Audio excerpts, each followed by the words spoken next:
Welcome to People Love Process. In this impromptu episode of Over the Shoulder Vector Building, I'm going to delve into more pressure sensitive creativity using the Xencelabs tablet that you see here. And I've also gone ahead and set up the Quick Keys device, and that's what this device is, leaning against tablet here. It's positioned, you can't see it, you just see me, but like right down there is the Quick Keys device, and it's set up just on top of the left top side of my keyboard, so I have easy access to it with my left hand. But you can position that anywhere you want. It'll even clip onto the side of the tablet if you want, but in this closed-in space, which is my recording booth, I don't have that much space width-wise, so I've just positioned it here. We'll demonstrate some of those things as we go along on terms of what the Quick Keys device does. Just think of it as a keyboard shortcut, and you can save all of them. As you can see here, it'll say new layer, this is option, redo, shift, undo, etc. You can program these to be whatever you want. And as you switch from one app, whether it's Adobe Illustrator to Adobe Photoshop, or maybe you're using Clip Studio Paint, and that's what my daughter's using with the display that she's been working with from Xencelabs. And she's actually on a big 24-inch display, which you're drawing on the display with a stylus, kind of like this. It comes with two stylus, but I prefer this one. I like the grip better. And we're going to focus on, I wanted to focus on, that is a piece of artwork that was completely dependent on pressure sensitivity. So that's what we're going to be doing here. And I'm going to ink something out. And as I was trying to think out, what could I do? I was looking through, and this goes back a long time, ever since I worked right after art school, all the way up through the 90s into the present time. It's like I've been just collecting ideas. Whenever I'd have an idea and it'd hit me, and at the time I was working at a company called Sun Sportswear. It's a apparel company based out of Seattle. As part of their art department, we had like 28 artists. It's such a fun place to work at because we did all kinds of crazy stuff. Not to get too sidetracked, but one story I'll tell you is we all ordered Mexican jumping beans from some online shipping company place. And when they showed up, we all painted ours, whatever we wanted on the bean. And then we made a concentric circle kind of racing pad, put the beans in the center, and then each of us had this like little art lamp on our desk for the cubicle area we're in, and we'd just lower the lamp over the beans to heat them up because that's why they jump around. And then we would bet on who would come in first and second stuff. We did all kinds of crazy stuff. It was a really fun job. So a lot of friends that I have from that job still that I've been friends with ever since. One of my best friends, closest friends that is a guy by the name of Dave Baker. And so a lot of fun memories about those kind of jobs. And you'll probably have the same thing when you work with people at different places. So why did I bring that up? Well, I go back and I have always made a habit to save ideas. And when I was working at that job at the apparel company, we always had to come up with ideas for lines of designs, not just one single off design, but come up with ideas where we could do a whole line based off of a certain type of garment. Because many times Target or Kmart or Nordstrom's or J. Jacobs, another store at the time, would come to us and tell us, we have 12,000 dozen of this garment. Is there a line you could develop that we could utilize that in our warehouse and sell through it so we could get rid of it? And so like one time I came up with a beach logo category, and it was for all these SoFlo, tells you about the time period. It's think highlighters. All the shirts were like SoFlo yellow and pink, like really fluorescent colors. And I'm going, well, that's going to look lousy if you try to print full color on it. It'll just look kind of ugh. And it gave me the idea, well, keep it simple. So I came up with what I called beach logos. And that is, we had just play off of whatever theme we had come up with, but the logo had to work in black and white. So the first one I did was I just came with the idea, Jonah's Surf Shop. And it sold and sold and sold, and we get royalties when we work there. So that was kind of cool. And so I was always writing down ideas. And so as I was thinking about this, what could I do for this? I started looking through some old ideas, and this one goes back to early 90s.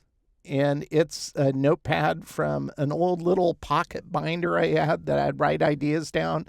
I was doing some t-shirt designs for a company at the time up by the Seattle area. And so this one, risky high cholesterol diets, what really killed the dinosaurs, just kind of goofing around with different ideas.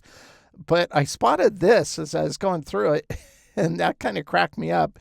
And I just would write notes as whatever popped into mind. So the end is near, the end of the world, world of trouble.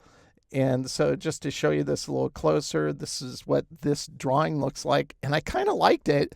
But after so many years of, like, I haven't looked at this in like over 30 years, I'm looking at it and I'm going, it's like, I like that idea. Maybe I could ink this out, but, you know, maybe make him kind of cringing because, you know, he's thinking about the end of the world. And so that's what I kind of roughed it out. And then I went ahead and did a refined sketch. So this just shows a comparison.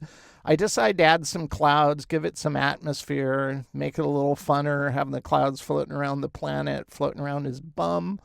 And so this is what I'm going to go ahead and digitally ink out, meaning I'm going to do all the base work and make it look like I inked it out in analog, but we're going to do it digitally. So this isn't hard to do. The setup of the Xencelabs tablet was so easy compared to other ones I've tried in the past.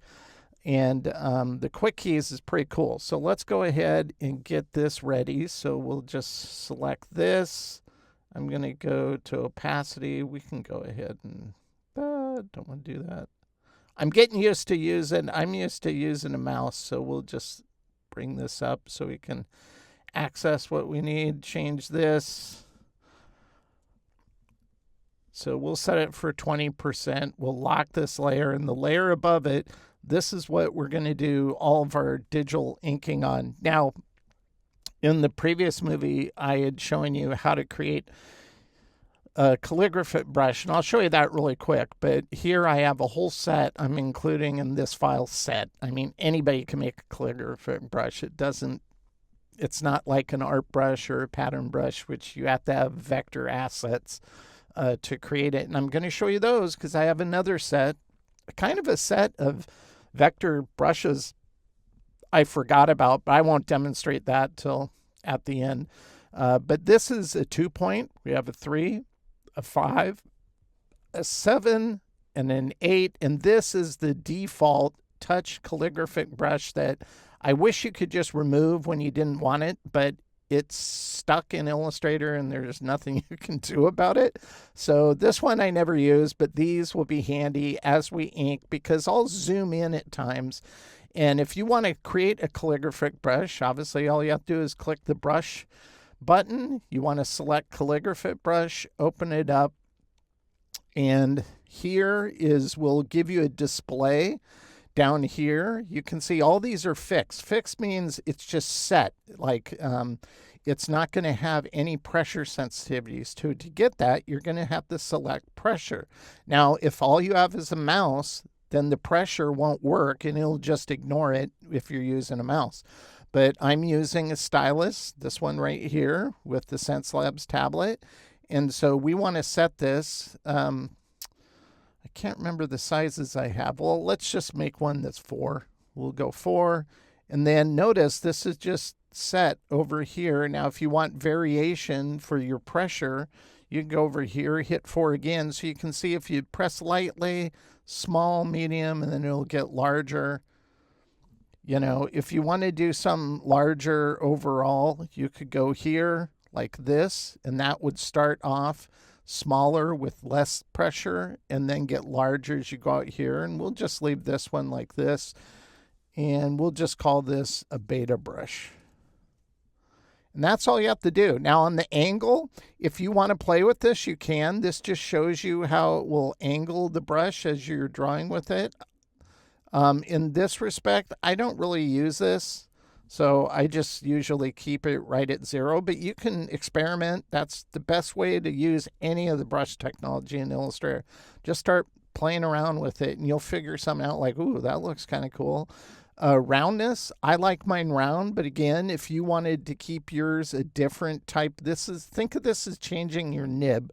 So you might want it like this, and maybe you want to put the angle at 45, you know, maybe you're doing something more calligraphic. That's why they named it, this brush, that. You could do that. So that's just dependent upon what you're after. For what I'm doing, I'm not going to do any of that. And, well, I don't want it 0. That wouldn't help. We want to keep it 100, but I'm just focusing on the pressure sensitivity. And by the way, all of these, you could go in here and you could set this to be random if you really wanted it to get crazy. Just experiment. That's the best way to learn how to put these brushes to use.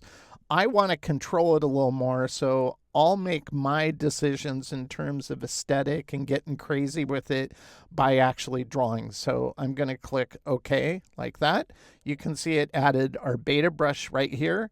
And when you use a beta brush, you just have to select a color. So since we're working on line work, I'm just going to keep it black, but I'm going to use what I call my Inky black, and that's this one down here. Now, I explained this in the previous video, but if we double click into Inky black, you can see it's like if you tried to use this color in a CMYK job, let's say for all your text, the printer would have a fit. The ink density would be too much, and they say we can't do that. That'd be too much ink density. You get a lot of smearing, that kind of stuff. But when you're doing inking like I'm doing with a tablet and a stylus, you want to use an inky black. All this means is this black will convert if somebody decides to use these brushes, or if maybe there's art brushes we'll go over a little later, you might use that. You need to build your brushes or ink with your brushes in a RGB equivalent black. We're in a CMYK environment because I find editing color and figuring out the balance of hues is easier in CMYK, and you limit, if you go to RGB, it's too easy to create a color, it cannot be reproduced because it's RGB. It has light showing through it. So that's why I always tend to work in CMYK. But if we go here to color mode and I go to RGB, notice it's a true RGB black. That's what Inky black means. It's an equivalent of an RGB black. So if you're going to be making brushes in Illustrator, specifically pattern brushes or art brushes or scatter brushes, you want to make sure to use an RGB equivalent black. If you're working in RGB mode, then you could create all your brushes in that and ensure your black is RGB. That's fine. But if you use a default black, like this one right here, that just says black, it's not going to work. And maybe I'll just show you that. I didn't show that in the last video. So if it's just this black and you decide to go RGB, this is what you're going to get. You're going to get a dark gray. So if you use create a brush using that default black, and then you go to color something in RGB, let's say you color it red, it'll look like a soft red. It'll look like a 90% tint of that red color, because it's not a full value black, so you're not getting that density of the color the way it's supposed to be. So kind of geeky, kind of technical, but I've made that mistake in the past, so just avoid it and use an RGB equivalent black. I just call it Inky black, so I don't know why, just because I'm goofy at times. So we're going to go ahead and start on this, so I'm going to zoom in here, and I think I'll start right with the eye.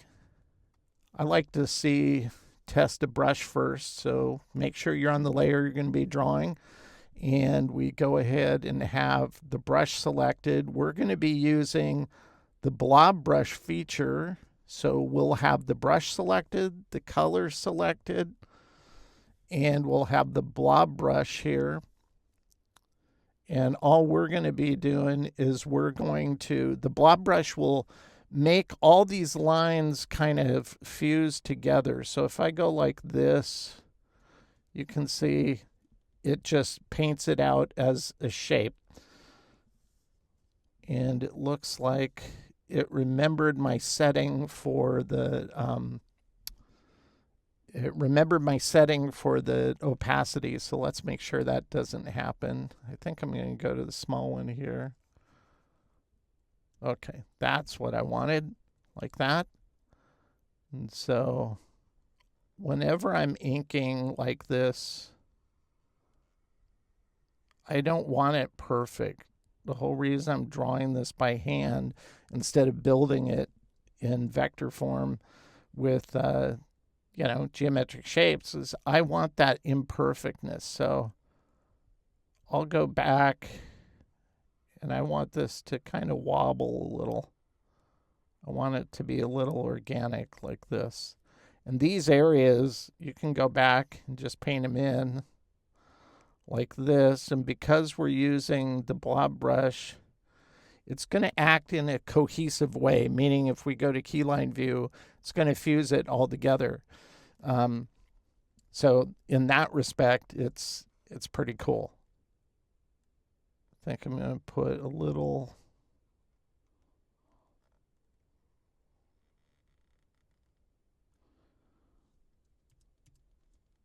do that over again. Like that. And you can fill this in, or you can just use direct select and delete it, whichever is faster for you. Like that. Let's go ahead and do the inner eye.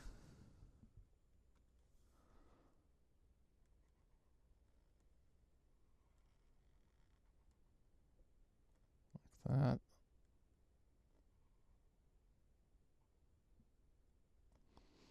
And again, we can select, or if you want to fill it in, this is a case where it'd probably be better to fill it in because then it will fuse this artwork together like that. So if I go in here, okay, so it's kept these separate. That's fine. If we select these and we go unite,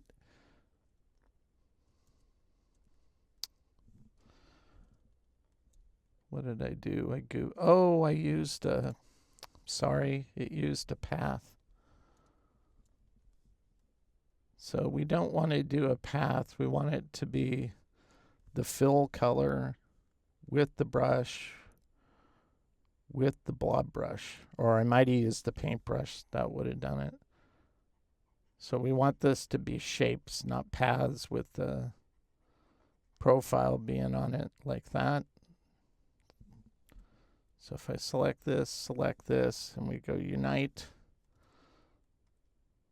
then you can select the inner shape and get rid of it. So that's all we're doing, is we're just going to manually ink all of this out, just as if I was doing it in analog and I was using a brush pen.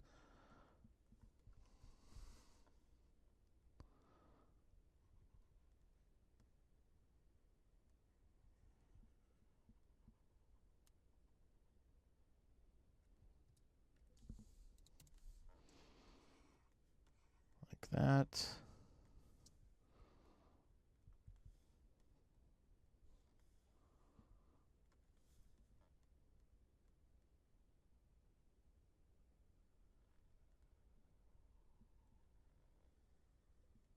And don't be afraid to Command Z if you don't like what you did. I think I'm going to start down here first.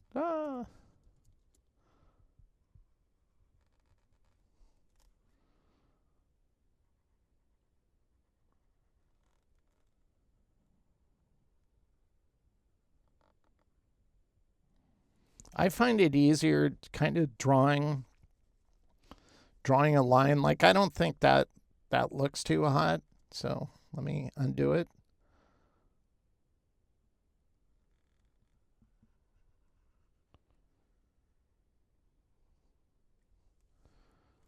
That's kind of wobbly as well.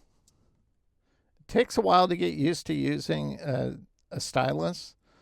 The more you do it, the more fluid it gets, but it'll be somewhat of a challenge if you're just used to using a mouse, because it is distinctly different. But it's far better ergonomics for your hand and your arm.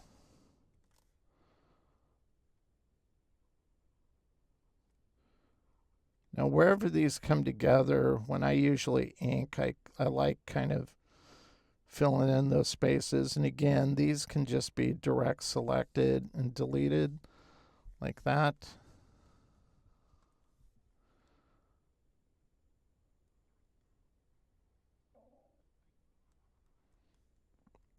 This process is a lot cleaner than it is if you tried to, I mean, Adobe has Adobe Fresco for the iPad, which is kind of their response to why can't I remember the name of it? For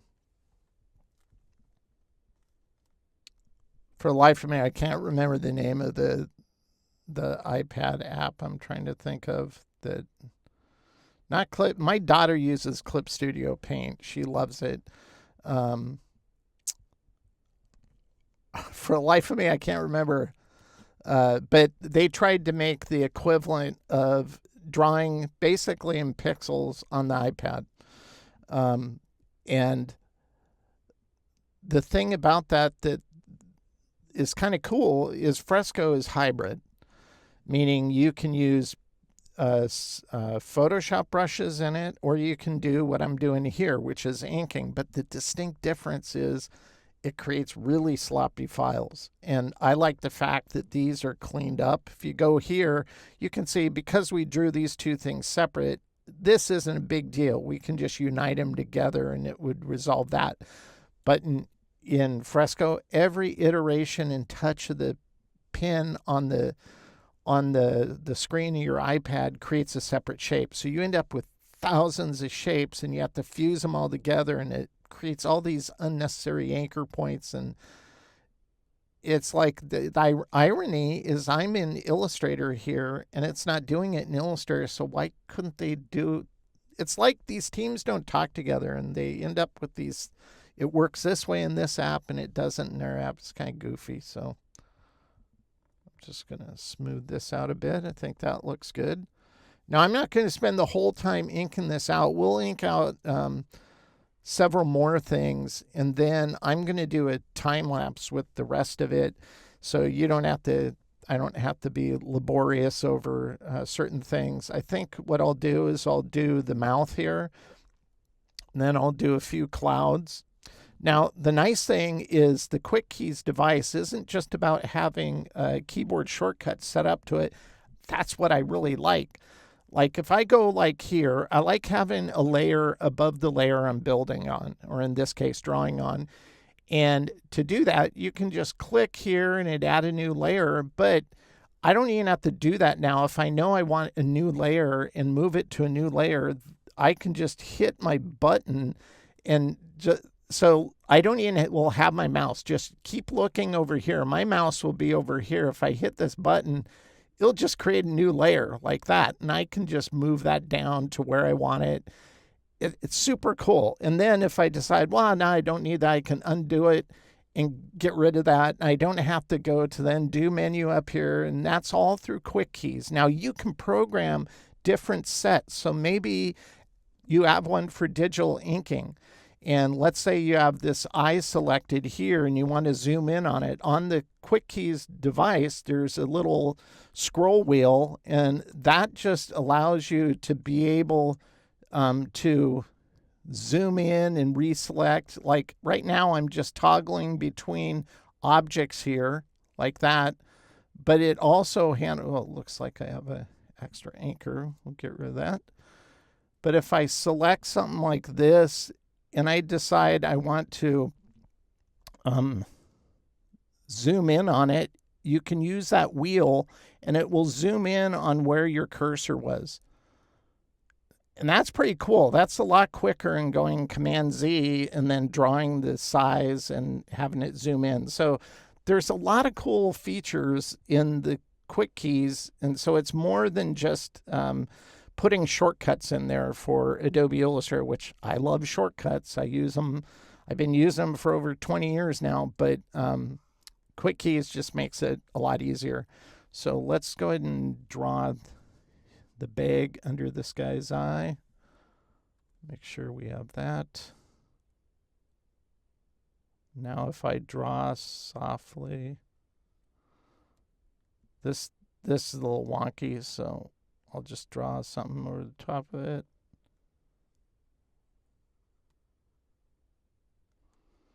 Like that. Again, we can select the inner part, get rid of it. We'll go ahead and draw out the mouth. Zoom out a little bit. I always try to be zoomed in, but in this case, I want to see more of it as I'm creating it to make sure.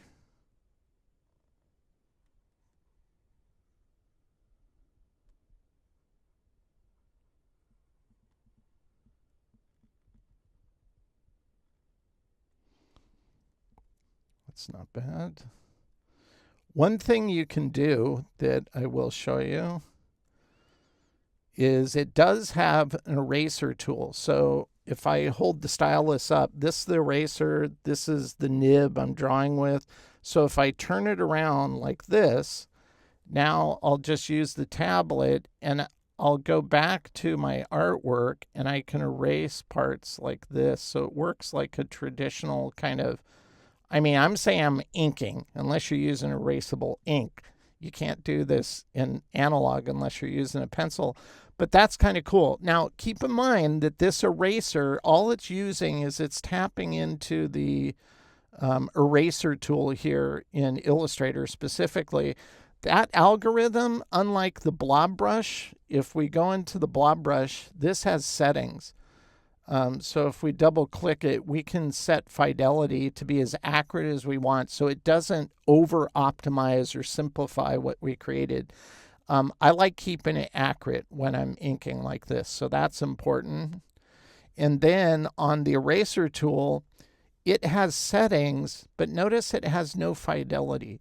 So it's set in terms of how it optimizes what you're deciding to erase. And sometimes that's good. Sometimes it might oversimplify it at times. And that has nothing to do with the tablet. That's just the limitations of Illustrator. So I just wanted to point that out. So I don't want you to try using something and go, oh, why'd the pin do that? Well, it's not. It's just the way brush technology in Illustrator, since day one, it hasn't really been updated. It's due for a big update, meaning they really should. There's no reason why their iPad app can have hybrid brushes like Photoshop brushes in Adobe, in Fresco, but you can't do that in Illustrator. That doesn't make sense when you're supposed to use them all together as like this family of products. It makes sense to add that functionality to Illustrator, because I'll tell you, I'd rather use Photoshop brushes to do certain things. Scatter brushes can make the bloat just massive in a file like this. So let's go ahead and finish up the mouth here. So ultimately, I want a certain quality of line work to this. I want it imperfect. I don't want it perfectly smooth. Gives it more character, in my opinion.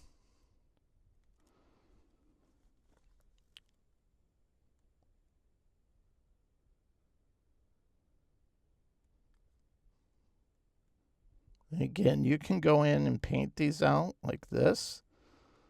Maybe you want to add a little more to the inside here and smooth it out down here. That's fine. Or you can just direct select these and just delete them. So whatever is easiest for you.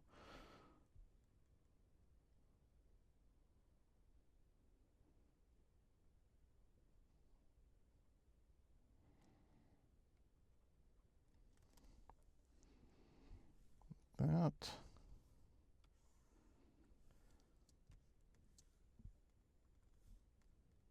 My daughter's loving the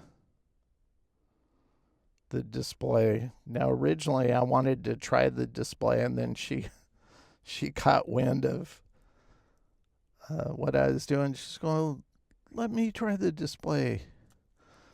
I'd use it more than you do. And she's probably right.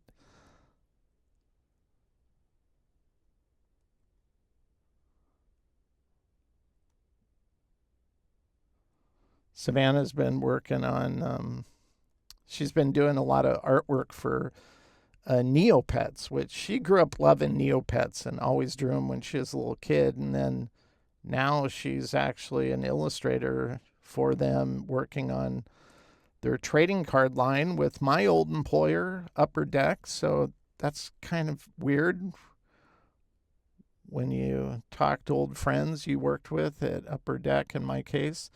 And I said, yeah, remember Savannah? She's doing stuff for Upper Deck now. And they're going, what? But it's kind of cool. Like that. Again, we could select this. I'm not going to put gums in here or anything. It's like just, it looks better being a little more simplified. We're going to end up coloring this, and I'm going to do all my coloring also the same way.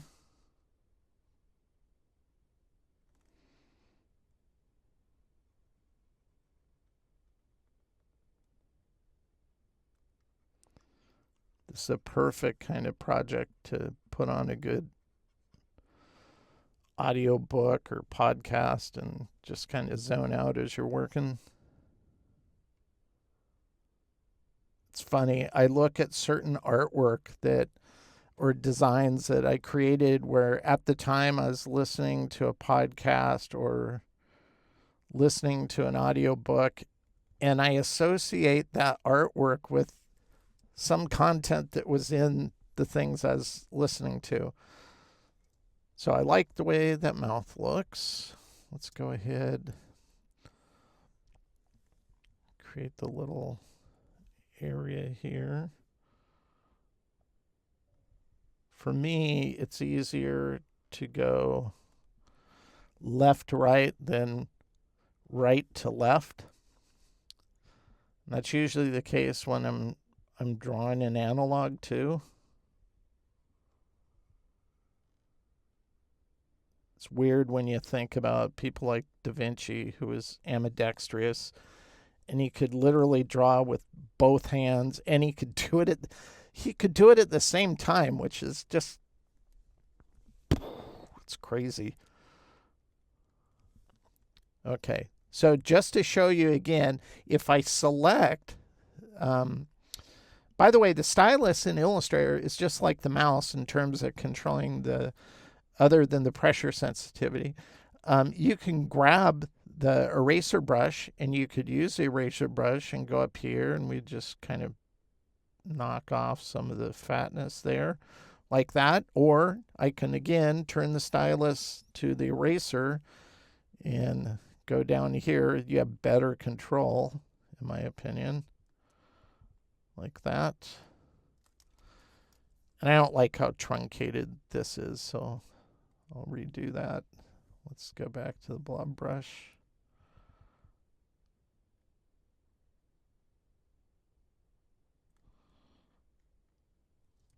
Don't like that either. There we go.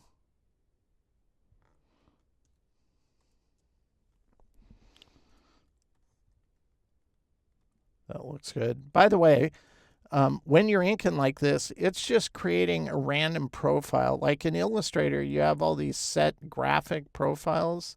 No, that's brushes. What am I thinking about?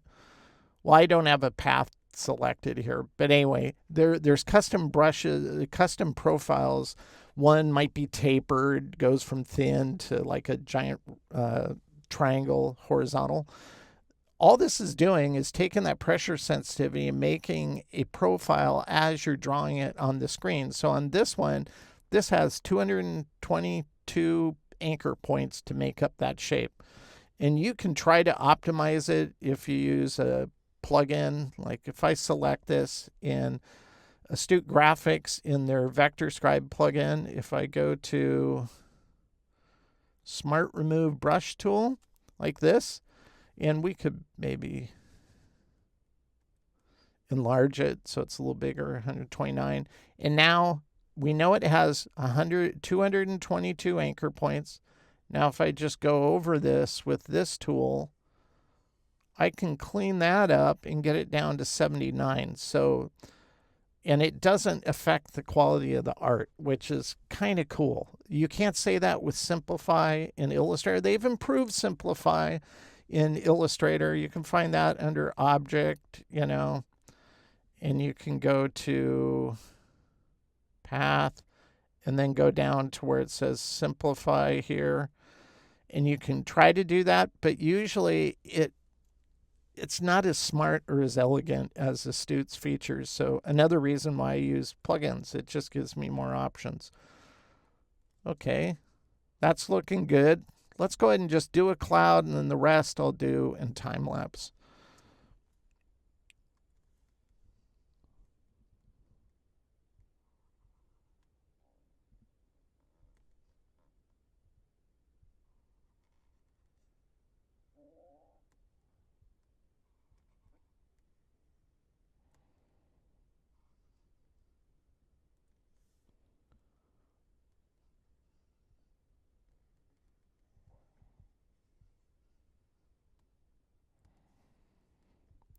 Again, I like starting with a basic line and then figuring out where to add the kind of organic flair to it.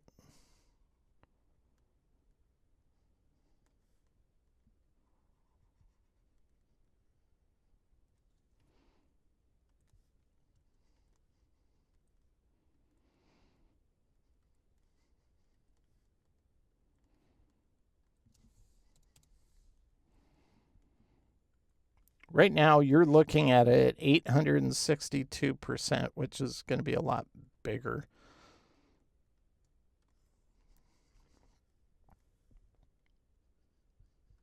Now that you've used that on the other one, I'm kind of curious now. I'm going to select this and make this smaller. Okay, that's way too small. There we go. And we can go,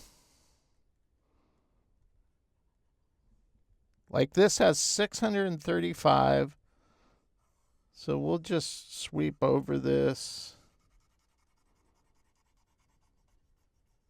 Oh yeah, it's removing quite a few. So 635 to 230. You lost 400 anchor points without destroying the art. So that's pretty cool. That adds up. So that looks pretty good. So what I'm going to do, just so you understand what I'm working on as you watch the time lapse, for you, it might be a minute or so. But for me, it's probably going to take me 30-some minutes. But I'll figure that out, and I'll let you know what the actual time is. So I'm going to guess, because I'm not talking or carrying on telling you instructions and stuff, I'm going to say 40 minutes. And I'll see how accurate that is. So from this point, it's going to be a time lapse, and I'll see you on the flip side.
Okay, I think I have my base art done. I forgot to look at the clock when I started. I'm thinking it took me about 35 minutes, something like that. I might be off, but if you watch the clock, you can figure out the math. I should have looked at the clock. I wasn't thinking about that. But I like the base art. I think it's fine. I think there's a few tweaks and clean out. Well, actually, I see one right here as I'm looking at it. Oh, wait. That was just... Oh, no. That it looks fine when I zoom in. Okay.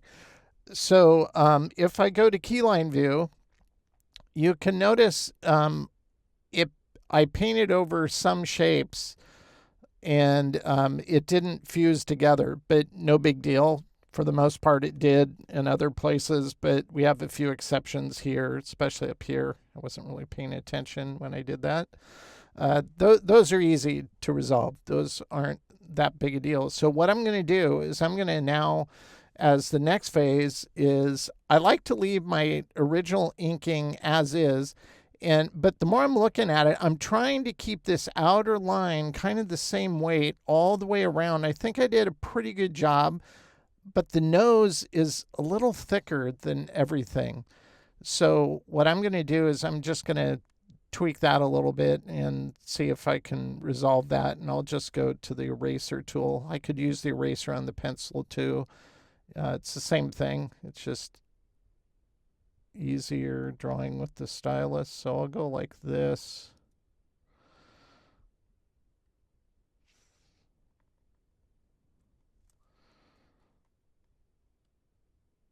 Because what I'll do is I'll revise the outline on the very outer edge of the artwork because I want that thicker. So I want to start off with about the same. Okay, that looks a little better, more like the rest of the artwork. We'll go in here. Actually, let me do that again. There we go. I think that's gonna. Okay, that looks more continuous with the rest of the kind of the tolerance we have going on the outer line. And it's at this point, what I'm going to do is I'm going to go ahead and make a duplicate of this ink layer. We can turn off the ink layer. We can actually turn off a refined drawing. So this, I'm just going to call cleanup, because that's all we're going to do. We're going to clean this up. And you can see that this inner line is almost the same thickness. This has more shadow, so it's kind of given that illusion. But we're going to make the outermost line about as thick as the thick part of his eyebrow up here. The world's eyebrow. By the way, this is supposed to be a loose, geographically... I'm taking a lot of creative liberty with geography here, but South America is right next to, it's almost like a, what do you call it? One of those tattoos you get right above your butt is where South America is. And the Arctic Circle is basically his butthole of sorts. The United States is here. You can see, Africa peeking in. Europe is around the back. Alaska up here is kind of up around the top. Yeah, you can see Australia and New Zealand here, down here. So I took liberty with that. So don't over scrutinize it. Now, if I had to tell you where I live according to this map, well, this I'm thinking is like part of Washington State, Puget Sound. I kind of made it a lot larger than what it is just because that's where I grew up. So I was given a little live, but right about where the plus sign is where I live now. That's down here in Oregon. So not that it really matters, but that's what it is. So cleaning up, what are we going to do? I'm going to fuse all these shapes together.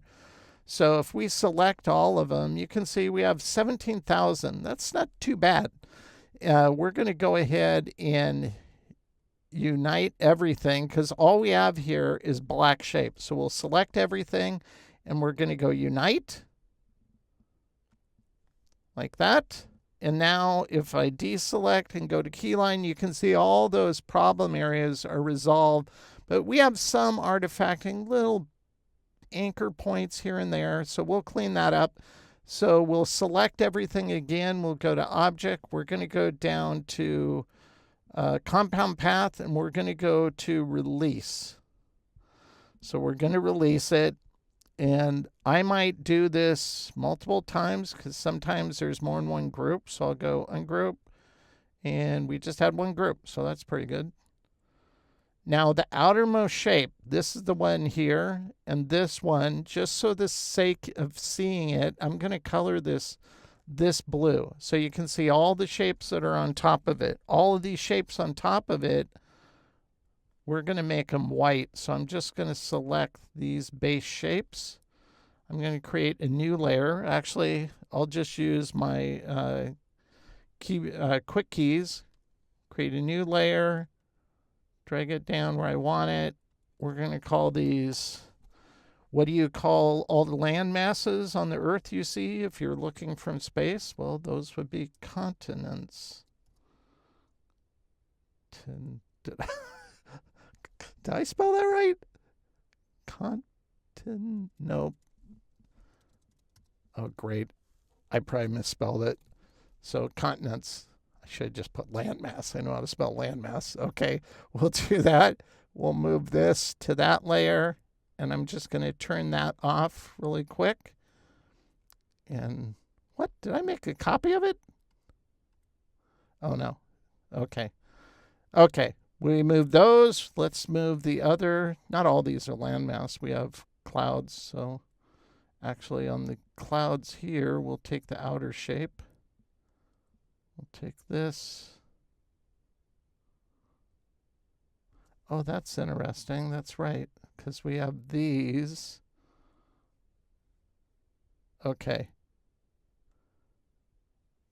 Okay. I just don't want to start confusing myself, so let's do this. We're going to color these white. By the way, I wish as a default I could make it so every time I create a new layer, it uses the exact same layer color, because I do not like anything but medium blue. Throws me off. Okay, so if we turn this on, we can see these shapes on top. That's fine. That's what we want. This, we're just going to move up here because it's the outline of that. So we'll take this one, take this shape, and we're going to go minus front. So we're punching it through like that. Then all the other cloud shapes and continents. Oops. Oh, that's right. We have lines around these as well. And this is representing Jamaica. My friend Tony Rush, a photographer, lives there. Okay. Just so you can see what I'm doing, let's color this color. So these shapes will just punch through so it makes an outline of black around these, in this case, islands. Hawaii. Hawaii's not that big, but creative liberty. You can make your world however you want. You can make it a happy planet. Think Bob Ross. Oh, this must not have been a, oh, it's a group. So we want to make that a compound path, then select this and then go minus front. It'll default back to a group. I like keeping it a compound. Illustrator and compounds, man. They have issues. So let's select the rest of these shapes. I had another one there. Let's do that first. Select this. Minus front. We'll change it back to a compound.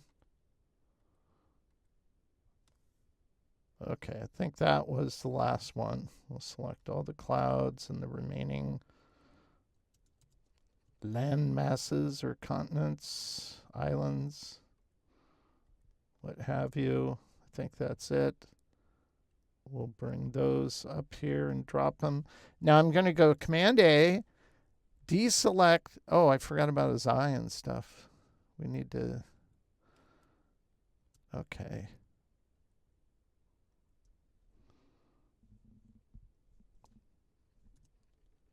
Forgot about these shapes. They were behind. So let's select everything, go Command B, paste everything behind. So all these shapes. We have the outer of the island, that. We'll move all these up here and I'll clean that up in a second. Now if I go Command A, deselect the outermost of the planet itself and its eyebrow. These are all the straggler anchor points that you will end up with. But this isn't that bad. You just isolate them like this and delete them, and that cleans up your base artwork. Now here, we'll take, I forgot New Zealand down here, so we'll take that and we'll minus front. And then we'll create another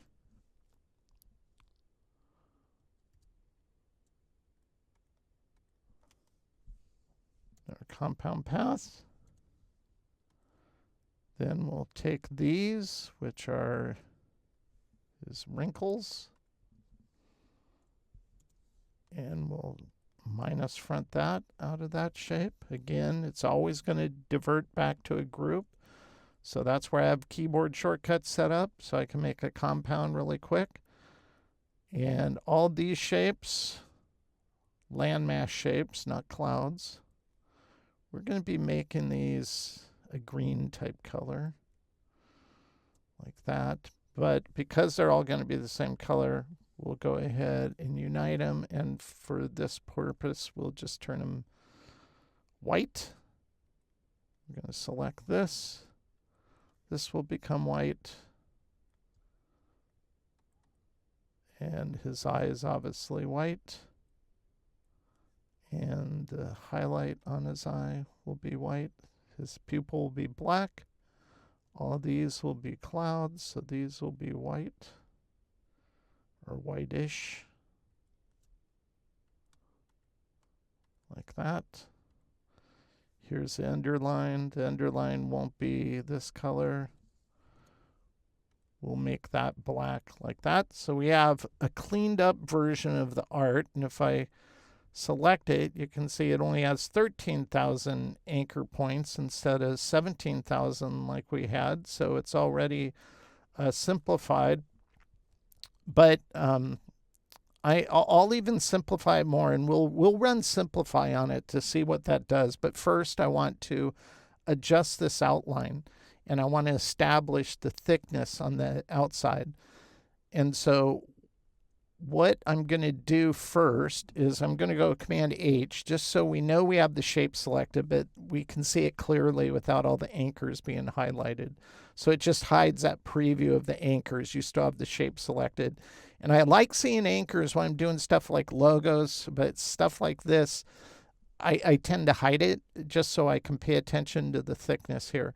Now, all I'm going to do is I'm going to add a stroke to this, and then I'm just going to beef up that stroke. I'm going to turn on round because I don't want it getting sharp in areas, and I'll just do this until I get a thickness I think looks good. And I think that looks pretty good. Again, I'm trying to match the thickness that's in the eyebrows, so there's some continuity there. But all the internal weights I want to be thinner. It just looks better that way.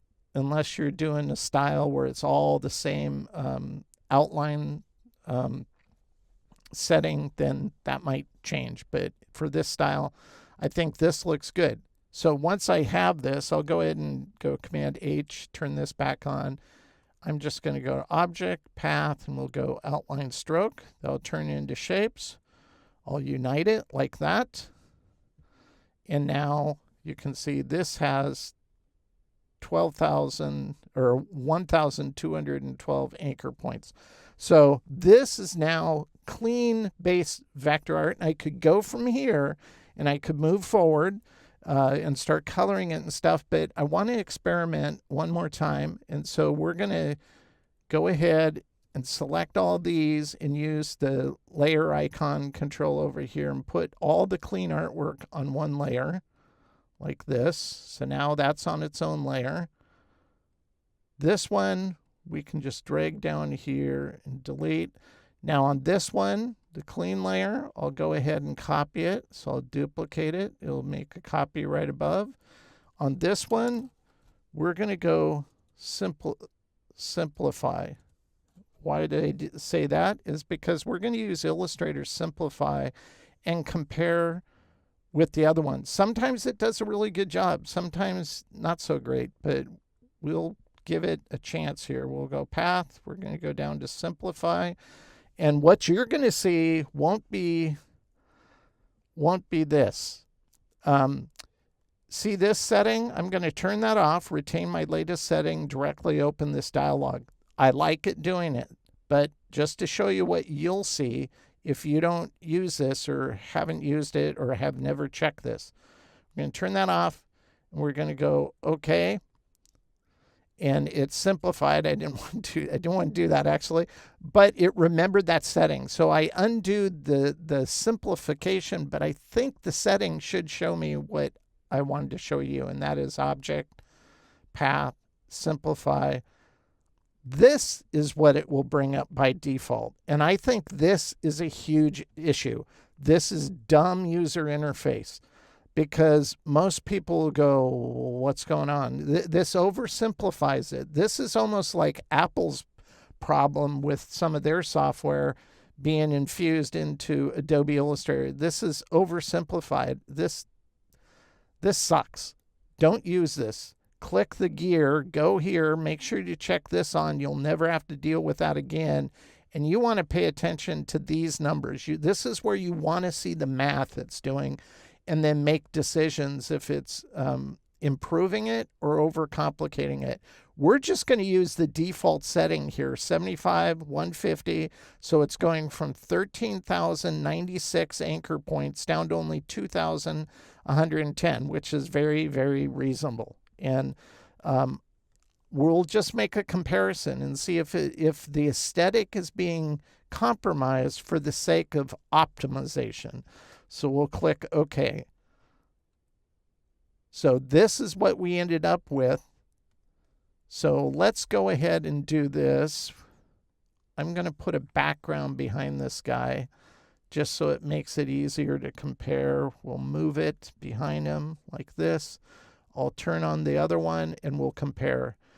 Optimized, not optimized. I don't see a lot of difference, but let's zoom in. Turn off the simplify. So it's a little more organic on my original version. But the difference is we select the layer, 13,096 anchor points, and we compare it to the other one, -4 for the square behind it. 13,000 down to 1,200. So I don't think this looks bad, but I kind of want all that detail I had. But another way you can do it, and granted this isn't native to Adobe Illustrator, is we could copy this layer again, duplicate it, and this one I'll go Astute Graphics because I'm going to use their plugin.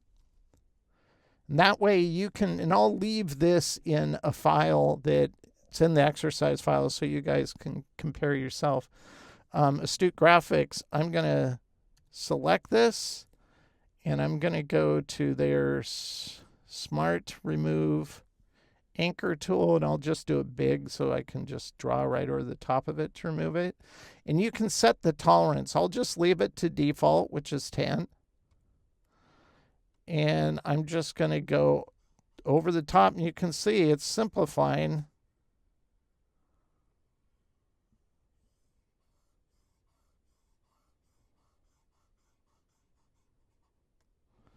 I'm going to make my brush a little smaller. Well, not that small. Let's go about that small.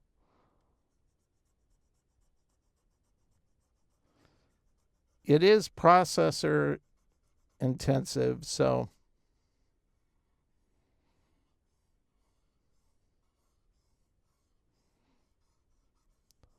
now this is the manual tool to do it.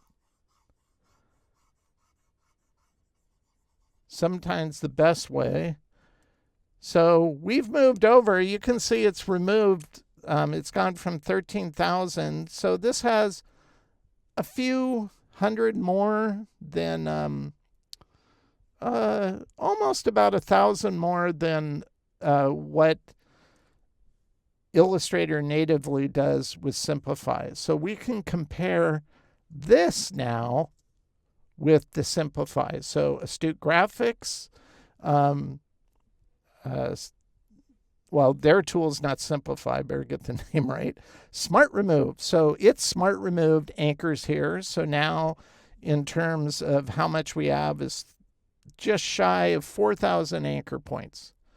But I like, for lack of better terms, the wobble, the organic nature. Now if we compare it with native AI in Adobe Illustrator Simplify, it's not a whole lot of change, which is good. I'll give that to AI, but I still, especially at the top of the mouth, I just like that little bit more organic flair. But I'll give Illustrator this. They've improved that feature so much. It used to be worthless. Now it's like they have improved it quite a bit. So if you don't have an Astute plugin, that's how I'd simplify it. I think it's no longer a bad feature. It actually works really well in Adobe Illustrator. So I want to give an honest review in terms of that. But this is, I would probably go with Astute Graphics. Now, one thing I'm going to do is I'm going to stop recording at this point, and then for you, it'll just be a second or two, and then we'll continue the process from there, because what I want to do now is I want to print this out, figure out my shading. I don't like doing that on the fly. It's just a waste of time. I can figure out how I'm going to detail this in a simple pencil drawing on a printout, and then we'll come back, I'll show you that, and then we'll finish up the color and finish up this design, and we'll do some typography with it as well. Okay, so we're back, and a little more time has gone by than I intended. I was going to just jump immediately back into this, and something came up, and I had to refocus my attention elsewhere. So we're actually the next day, but just to keep the continuity of my video, I'm wearing the same shirt, just to let you know. Okay, so we established our base art, and the only difference between this and the cleanup that you last saw is that I after sitting on this overnight and coming back to it this morning, I was looking at it, and like I added this kind of shadowing right here on his lip. I didn't have that before, so I just made detail tweaks to improve it. You're never going to get anything right the first time, so I adjusted that, went in and inked in that shadow, and then this part of the continent right here, I just thinned this line down. It was a little too fat. Other than that, everything else is exactly the same. This is where color comes into play, and I've kind of established these colors here that I want to use. I don't want to use a black for the outline. We'll leave black. Well, his eye here, if I select this shape, you can see it's just white, and this is just showcasing to the background shape. I don't want to keep that black. It wouldn't look bad black, but I think I'm going to go with the dark blue. So I'm just going to color that in, and it still works like black, but it's a little richer than just using a stark black. We'll select all the areas that are going to be water, and I'm going to color it this kind of light blue here. All the continents are going to be a nice green. And let's see, I forgot to put green down here. I think I'm going to go with this one up here like that for green. We can go ahead and move this down into this like that. And then all the other detailing I'm going to have in this, the clouds are going to remain white, but we want to put detailing on this. And I don't want to go overboard. This is like a cartoon of sorts, a digitally inked cartoon. So let's focus on the nose, and I'll show you how I do this kind of shading when I'm working out a style like this. We'll just focus on this part here. Again, I'm going to go to the blob brush. We'll go to our brushes. Let's open it up here. And I'll just stick with this brush here. Doesn't matter what color. I usually use a color not in my design at this point. So I'm going to select just this magenta color because I want to draw a shadow on the nose here. So the light's kind of coming down from the top left slightly. And so I want the shadow to be under the nose here. So I'll just draw a shape kind of like this. And we'll close it. Doesn't have to be perfect. Once it's outside the area, it doesn't really matter what it is over there. It's more the inside one. And if you want to adjust it, maybe you think this looks a little wonky there, we can kind of, oops. It would help if I select this shape. We can go Command H to hide the anchors, and then with the eraser tool, just finesse that curve a little bit to improve it. And if you think it should taper more over here, like up into this area, we can do that as well. Like that. So this will become a shading shape. And once again, I've hidden the anchors because with the anchors on, sometimes it's nice to see the exact profile of the edge, and to do that, just Command H to hide them. All you're doing is you're hiding that selection. You still have the shape selected, but it's not bothering to show you all the anchors. So that's how I'd handle a shading area here. Let's say we wanted shading. We already implied shading here with this dark part underneath the eye. So we can go back to the blob brush with the calligraphic brush selected, and we can just go up to this part here and draw what will end up being the cast shadow, or rather the drop shadow underneath. This is more of a, well, not a drop shadow. It's not like his, what am I saying? It's not like his eyeballs floating from his head. So this is, see, I even forget I have that hide anchors on. And so it's hard to tell when you have something selected. So I usually deactivate that as soon as I can, just so I can see that I had it selected, because it acts like, is it selected? Is it not selected? So that's why I only use it just to preview something rather than keeping it off all the time. So this is all I'm going to do. Now, if you've probably noticed I have the tooltips turned on. So these are all of our colors that we're going to be using here. This color here for the water is 60 cyan, 5% magenta, and no yellow or no black. I want that pretty vibrant, pretty bright. But the shadowing that we're drawing here, I want that to be darker on top of that bluish base color. And so I've made a shading hue, is what I call these. And this is half the value of cyan. So we added at 60. So this is 30. I added more than 5%. I went up to 12% on the magenta, no yellow still, and I added 10% of black. And this is going to create a nice shading value, and I'll show you how that works. So once I get a shape created like this, we'll just simplify this by selecting these two shapes. And I'll go Unite and make sure it's a compound path. I'll select the water now, and I'm going to copy it, Command C, Command F, so you can see it comes above. And I'm going to go ahead and select our shading, select the copy we made of the water, and we can go intersect. And so you can see it's trimmed that shape. It's just recolored. It takes whatever the topmost colored object is and applies that color. That's why it's blue now. We can go ahead and change this to the shading hue here. And if you look at it like this, you're going, well, that doesn't look that great. Well, this is where we'll select this and we'll go to multiply. And we'll select multiply. And that looks really nice. I think that makes for a great shading value. Now, if you thought this was too dark, you could go over here and you could adjust it.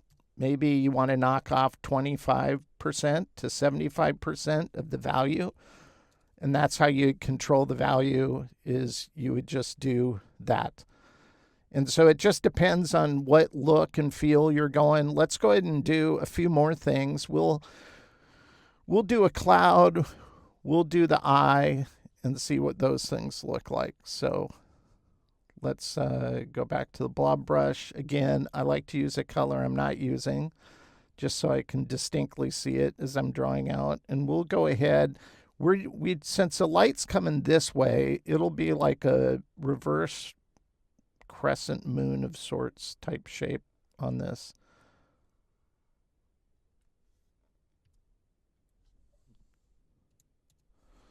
Like this. And I could select the eye, copy the eye, select a shading shape, go intersect. And on this one, we want this just to be, we'll go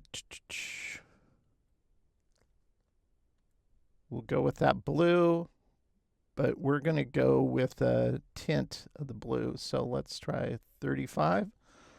Something like that. And that's all I do to create the shading there.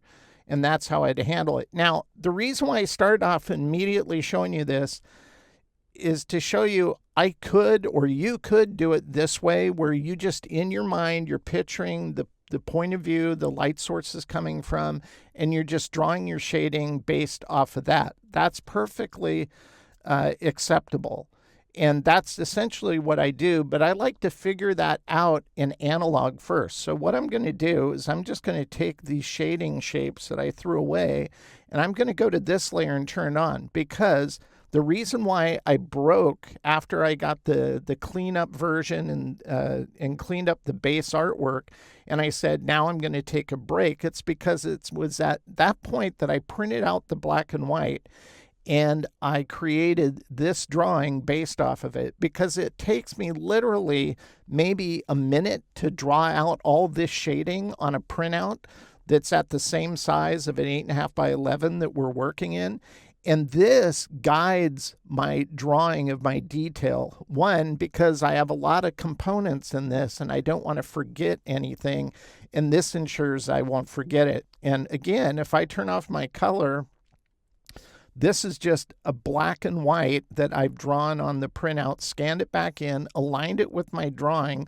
So now with this selected, I can go down and I can go to multiply like this, and you can see my drawing underneath it. I usually adjust the value a bit just so I can draw on top of this to create all those details. So if I go here and set this maybe like 60%, and I'll lock that layer, so I'm just interacting with the vectors on my base layer, and then I usually put a layer above it, drawing details here, and this is where I can then, it just makes the process faster, I think. So if we zoom in on this cloud, let's say we're going to start right here, then I can use the same thing, making sure drawing on this layer. I'll select the color we're not using, which is this. Then I'll just figure out, okay, the light's kind of coming down here, so it's casting a shadow there, like that. So that would make that kind of shape, and that's a lot faster than having to build it with the anchor point tool, for example. That's the nice thing about using a tablet and a stylus, is it's more intuitive and natural. Everybody uses a pencil, everybody uses a pen at some point, and it just becomes super easy to create these kind of strange looking organic shapes, but they're going to work really well for detailing. So if we select these shapes and we go unite like that, This, when you unite, it's going to default to a group. I'm going to hit my keyboard shortcut F7, or if I use the quick keys, I can hit the quick keys, and that creates my compound. So the quick keys is, if you don't have keyboard shortcut set up, or you're using the quick keys device by Xencelabs, it's really cool. You can create all these customized workflow methods, and it just makes life a whole lot easier. You could even record actions in Illustrator that are multiple commands in one action, and then program your quick keys to run that action. So it just makes workflow a lot easier. So these are all the shapes we're going to use for the shading on this cloud. I'll select the cloud shape, and I'll go ahead and clone it, Command-C, Command-F. So I've made a copy of that. I now select our shading. We go intersect. Intersect is wherever the two shapes overlap, it becomes the new shape. This is going to default to a group, and at this point, that's okay. You could leave it this way, but I always turn it to a compound. On this one, we'll go ahead and color it the full value of the blue. Because it's a global color, we'll go here and adjust the transparency, or the tint, that is. And we'll go 35. Sometimes it's just easier to punch it in like that. And now if I turn off the drawing, and let's deselect, you can see we have a nice shadowing. And if I go ahead and zoom out, you can see what that looks like. And that's all I'm going to do, is I'm going to create these type of shadows on the clouds. We're also going to create shadows on the land and the continents as well. And let's go ahead and walk through that, because I use the exact same method. And the coloring for the land is the same kind of process that we use for the water. So if I turn on all the final shading as shown here, actually we can get rid of this guy. Turn on all the final shading here. So here's all the land shading showing here, and we have the shadows that are on the water to kind of lift those continents up a little bit. All the shading on the eyes, the clouds, the teeth, just to give it not a lot of detail, but enough detail. And then we use final highlights, and the highlights, those are either tints or they're the full value white, and adjusting the opacity. So if I select on this, you can see this is just 55% tint of the blue to make these highlights. Whereas when it goes over here on the land, these are 55%, but I've made highlights here that are white, and they're set for 45%. Why did I do that? It's so when it overlaps, let's go ahead and zoom in here. When it overlaps areas, that highlight affects the darker areas and the lighter areas. And it just kind of creates that nice illusion that there's depth and dimension to it like that.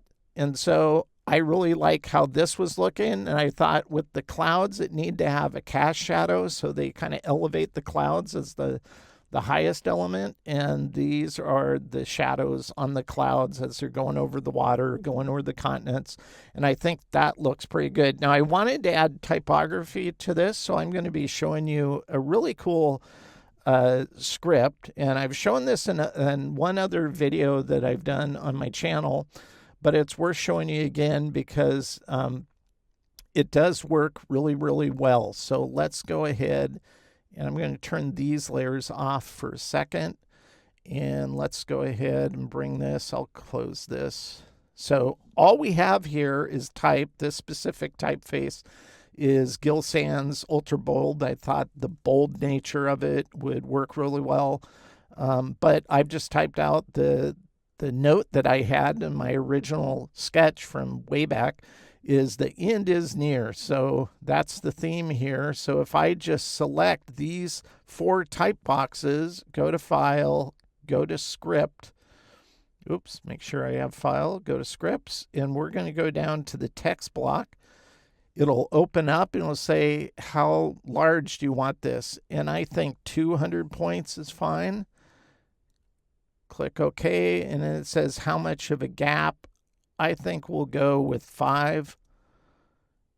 and click OK. And look at what it does. It keeps the type editable, but it groups them together, but it figures out that exact spacing so you don't have to even convert it to paths to do that yourself. Now, it's from this point that I would go up and I would decide, you know, I'm going to ungroup this, and then I would convert stuff and customize it. Like, I think these gaps are probably a little too much, and this one looks a little thinner than this one, so I would adjust those details. And I think that's what you want to do. You don't always want to go with what an algorithm says. And that's what I've done here, where I've tightened these up a little bit. I colored it the way I intended to color it. And then I also went in on all these corners just to make it kind of mesh with my illustration better. And I rounded all these sharp corners on all the letter forms. And I think that just looks kind of cool. So I'm going to go ahead and copy this. We'll turn these layers off now. And we'll turn our base layer and all of our shading and the highlights on like this. And all I'm going to do is paste it to our base layer with our planet here. So I'll paste it like that. I'm going to copy it, select the planet, and paste behind. So now it's behind it. And I want it to be subtly, almost like a typeface, where the letter O or the letter,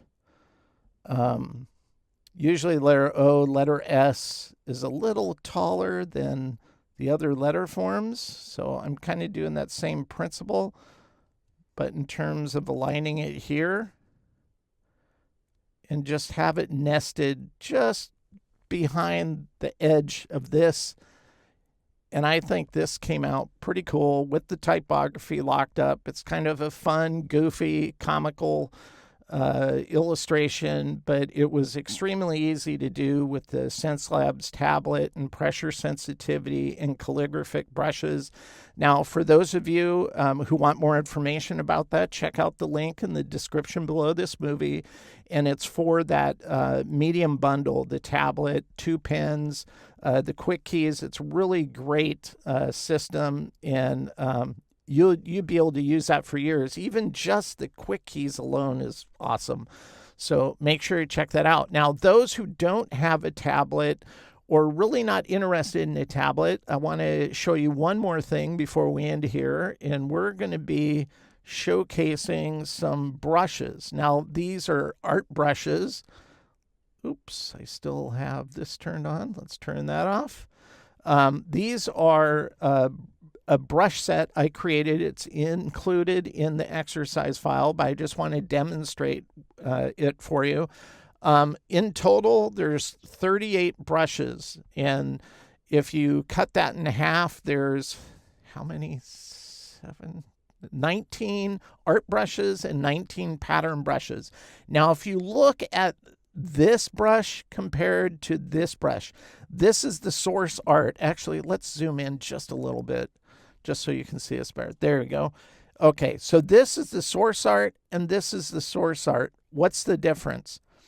Well, they're almost identical, but the technology of the brush, this is an art brush, this is a pattern brush. I'm going to show you the difference. If I select this inner shape here, and we want to apply the brush to the profile edge or the stroke of this shape. So let's open up, do I not have my brushes?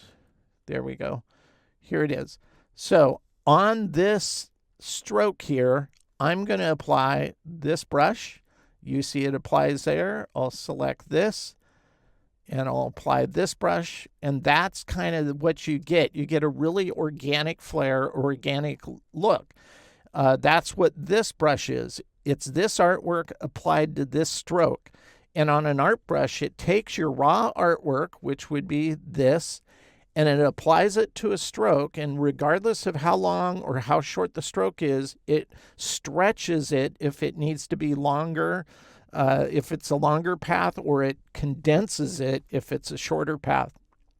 So on a closed shape like a circle, you get this really cool organic, and it's just stretching the artwork all the way around the diameter of the circumference. Now I can't remember my geometry, the circumference of the elliptical shape.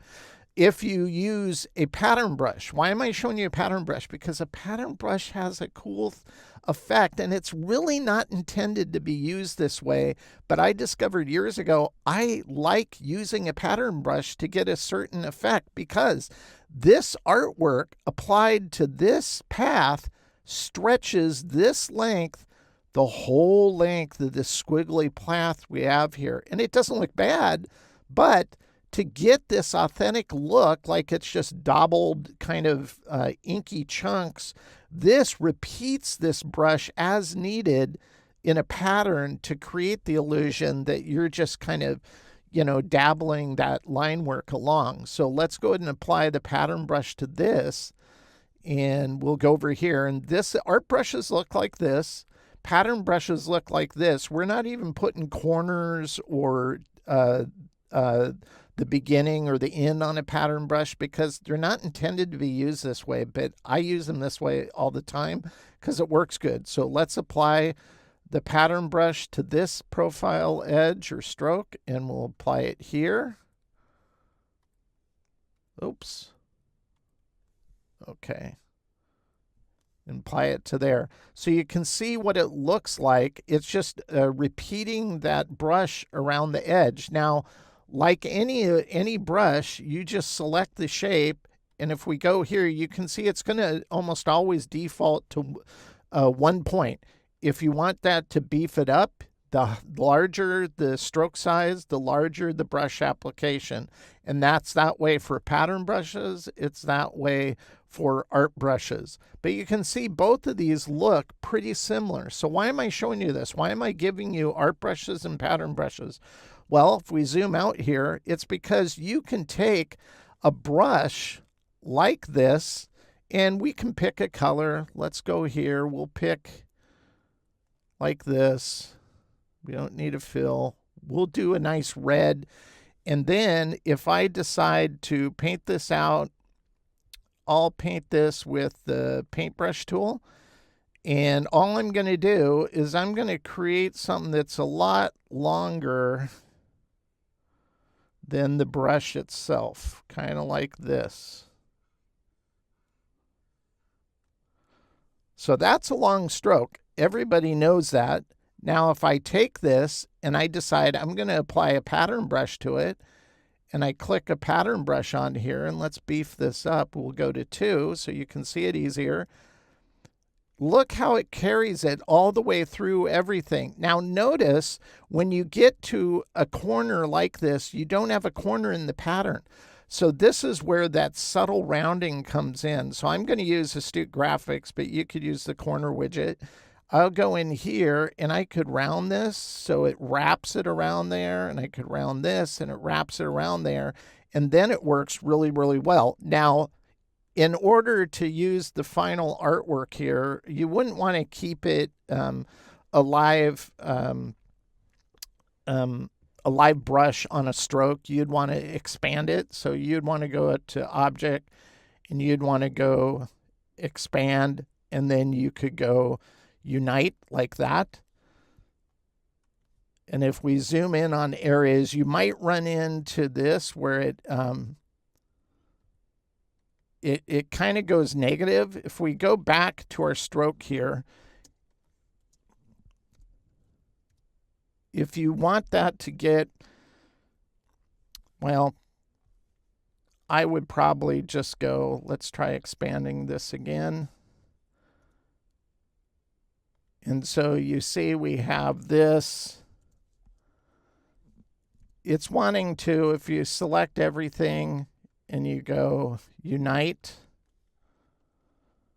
you're going to get this negative space. It's kind of a bummer that this happens at times. It doesn't always happen. So I'm not completely sure why this happens. But if you want to get rid of this, just go back to the art brush, or the blob brush, that is. And you can just kind of color this in like this if you want to fix it. So if you're expanding it, that's what I would do, because I certainly don't want that kind of positive negative aspect to happen. You can see wherever it overlaps, you might end up getting that look. So just go in and You know, whatever you think looks good, you can figure it out in terms of adjusting it. It's not that big a deal. You know, I'm being kind of extreme in terms of the example here. I'd never really wrap it on a path like this, but if you had to fix it afterwards, this is what I would do, something like that. So once again, brush technology in Illustrator is as old as Illustrator itself. So all those things could be addressed and improved if Adobe got around to updating the engine or whatever the algorithms that control brushes. But you can put this to use. Once again, there's a total of 38 brushes total. A lot of different styles. You know, this one's kind of a blobular kind of one, which is kind of fun. But you can download all those. They're included in the exercise files. And I'm really impressed with the ease of setting up the Xencelabs tablet. I've used other branded tablets before, and it was always kind of a pain. And so I didn't always use the tablet all the time because I knew there is a pain to it of setting up certain things every time I used it because I didn't use it every day. So I really like their setup. It was easy. The tablet itself is super low profile. I kind of like the design of it. Normally on other tablets I've used, I've had to use a drawing glove. On this one, I didn't use a drawing glove at all, and it just worked fine. Now, if you're like me, if you're using a display, and on a display, it can heat up a bit, and in that context, you probably would want to use a drawing glove. But once again, I just want to thank Xencelabs for sending me this tablet. It was fun to take this through a real-world project and see how it performed, how it did. Now, of course, Adobe has their answer to a lot of different things. Like Procreate came on the scene and garnered a huge audience. So Adobe's like, oh, we have to do something like that to compete with it. And they came up with Fresco. And Fresco produces horribly sloppy files if you try to pull off this look. Could I pull off this look in Fresco? Yes, but the cleanup process would take exponentially longer because it doesn't fuse together shapes when you're using the blob brush or what seems like a blob brush. They don't even call it that in Fresco. Every time you touch the screen, it creates a new shape, and you have to fix all that. So you can do it, but it's not a great answer. It's not a great answer for answering to Procreate, but it does allow a hybrid environment where you can use Photoshop brushes in a vector drawing application, which is what Fresco is. You can do both. So I kind of wish they would update Illustrator to work like that. And I wish Apple would get together and get their act together and make the iMac, I could use an Apple Pencil on it or something like that. It's almost like they're all collaborating together so they can all make more money and not make the process easier. But what does make it easier is using this Sense tablet. I really like it. And if you want to see an even cooler product of theirs, which is the 24-inch display, my daughter is rocking that to do some illustration. I'll put a link in the description below this video. You could check out her drawing. I take genetic copyright of all of her creativity is what I like to tell her. I just say that because it irritates her and it's funny. Okay. I hope you found this content helpful and you learned a few new things along the way. Thank you for everyone who watches. I really appreciate it. I'm beginning to plan out new content for the next year. And so if you have any ideas of something specifically you'd like me to focus on, let me know. So that always helps me to reorganize. And I'm not super strict on sticking to my own list of things I want to address. And so anytime I can fit something in, I'm happy to do it just to help people out. So until next time, thank you for watching People of Process, and I hope this content truly does help your own creative process.